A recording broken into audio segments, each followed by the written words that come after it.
Sesaat lagi Anda akan menyimak Bincang Psikologi Keluarga. Sahabat MG, Alhamdulillah kita kembali dapat menyapa Anda di sesi kedua. Insya Allah kita masih berbincang dengan Pak Wasmin dan juga Ibu Lilis berkenaan tentang cyber parenting, sahabat MG. Dan yang tadi sempat dikupas di awal adalah ada beberapa potensi yang berbahaya dari dunia digital.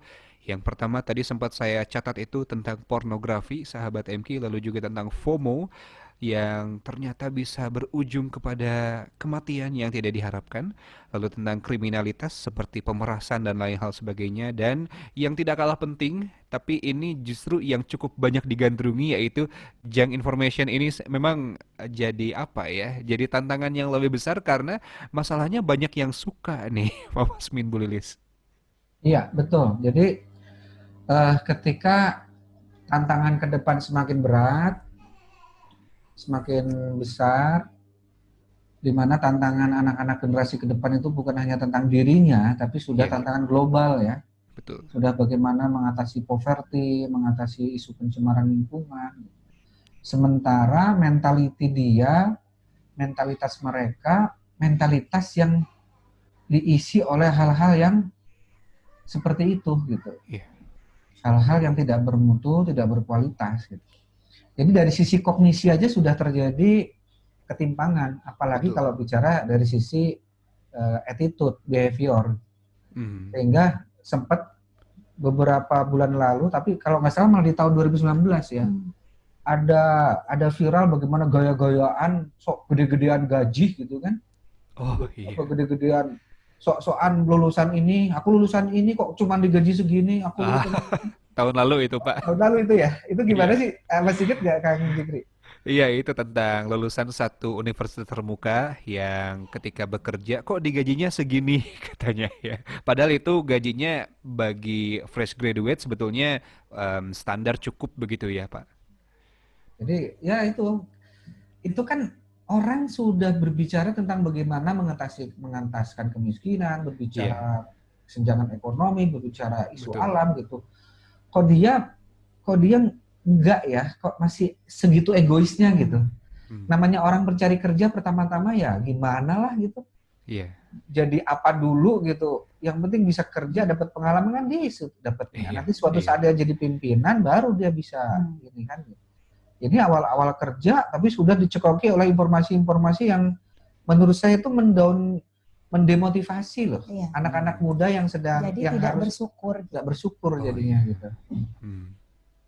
Perasaan tidak bersyukur ini membuat kasihan gitu. Akhirnya ya pertandingan persaingan akan dimenangkan oleh anak-anak muda yang jumlahnya tidak banyak, yang bisa memfilter secara sendiri gitu. Nah, kebanyakan itu nanti akan dijejali oleh informasi-informasi junk gitu. Junk information ya. Sampah. Informasi sampah. Iya. Ini yang menjadikan perhatian kita dalam cyber parenting, selain juga bahaya-bahaya yang sudah sangat umum dibahas, kejahatan-kejahatan, pornografi, porno aksi gitu, pemerasan, penipuan, bullying, cyberbullying gitu. Ini juga mulai menjadi perhatian kita nih.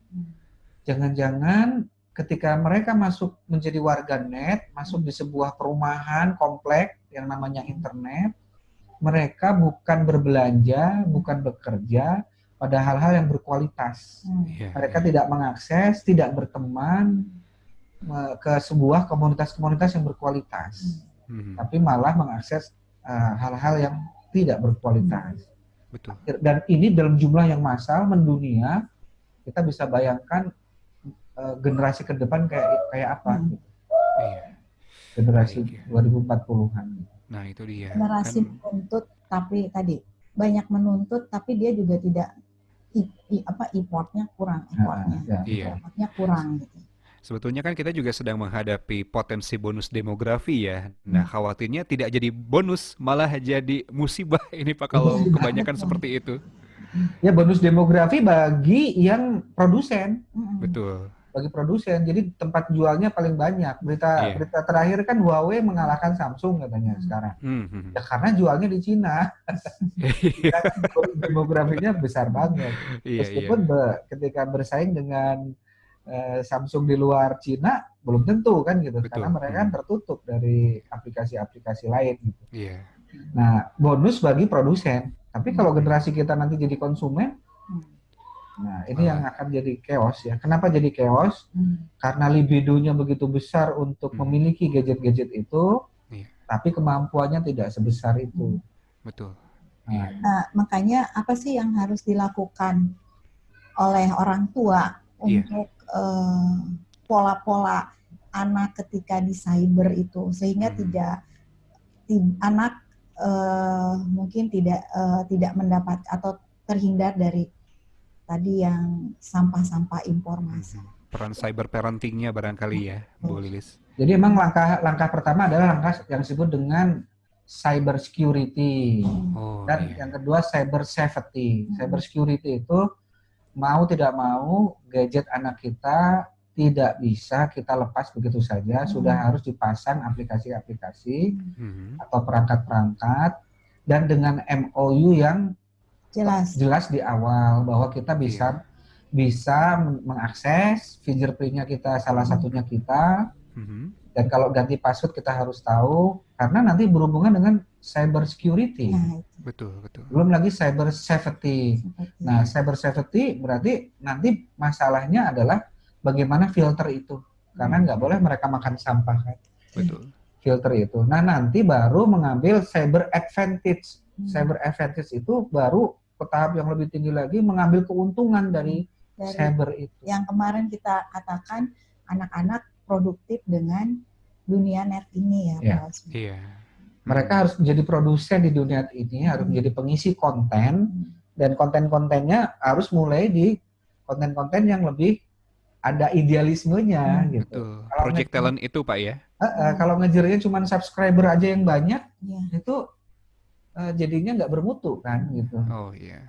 Karena kalau cuma pengen banyak follower, bikin yang aneh-aneh aja kan sudah bisa. Tapi kan nggak butuh banget gitu. Jadi kesadaran moral untuk memenuhi dunia konten internet ini dengan informasi yang bermutu ini kan butuh yang disebut sebagai kesadaran altruism. Iya. Lawannya altruism adalah egoisme. Egoisme diri, ingin memperkaya diri, ingin populer sendiri, tapi jiwa-jiwa sosialnya, tanggung jawab terhadap masyarakatnya nggak ada. Betul. Nah, itu ya, jadi anak juga aman ketika menjelajah. Karena juga ada kasus anak di mana dia anteng menjelajah, orang tuanya nggak tahu, ternyata menjelajahnya ke hal yang pornografi. Betul. Ataupun nanti orang tua jadi ada orang tua yang kena juga gitu. Karena dalam artian ketika orang tuanya butuh anak les, cari terus dia di status aku lagi nyari guru les. Nah ini hati-hati predator-predator yang di net ini akan bergeria. Akhirnya yang terjadi saya akhirnya dikontak, saya pengajar private Bu ya, sih ya, ke rumah, terus baik orangnya. Nah terus karena si orang tuanya percaya ini baik, lulusannya juga dia ngaku-ngaku lulusan PT yang inilah yang favorit juga, bagus gitu. Akhirnya anaknya untuk les dengan orang itu di kamar. Dan ternyata ibunya sangat shock karena anaknya disodomi oleh. Nauzubillahimindzalik, subhanallah. Harus hati-hati. Berbicara tentang predator nih, Pak Wasmin, Bu Lilis, kemarin-kemarin juga sempat ada yang ramai nih tentang predator bungkus begitu ya di Jawa Timur. Mungkin Pak Wasmin, Bu Lilis sempat mendengar? Yang gimana itu beritanya? Jadi ada seorang mahasiswa di salah satu universitas di daerah Jawa Timur yang memang mencari akun-akun laki-laki, mahasiswa laki-laki begitu, dan katanya di DM lah, di direct message. Wah, kayaknya saya butuh bantuan kamu untuk mengerjakan tugas akhir. Tugas akhirnya itu praktikum bungkus-membungkus. Tapi ternyata ketika ada orang yang mengikutinya, ternyata yang dilakukan adalah orang yang jadi korban tersebut dibungkus dengan kain jarik begitu dan dilakukan hal-hal yang bersifat fetish begitu nih, nauzubillah. Dan sekarang kabarnya sudah ditangkap Pak Wasmin Bu Lilis. Oh Banyak iya ya iya, ini. saya pernah mendengar ini dan baca tapi tidak lebih dalam gitu. Jadi itu ada kepuasan ya ketika ya kejang-kejang dibungkus itu ya kalau nggak salah ya. Ada kepuasan di situ. Ya itu keanehan-keanehan seperti itu yang harus segera disensor gitu. Iya, betul. Nah nanti pada sesi terakhir mau ada jeda dulu karena kita mau ngejelasin bagaimana sih prakteknya gitu. Oh iya. Cara praktek itu gimana gitu ya. Betul. Mau ada jeda dulu atau langsung nih?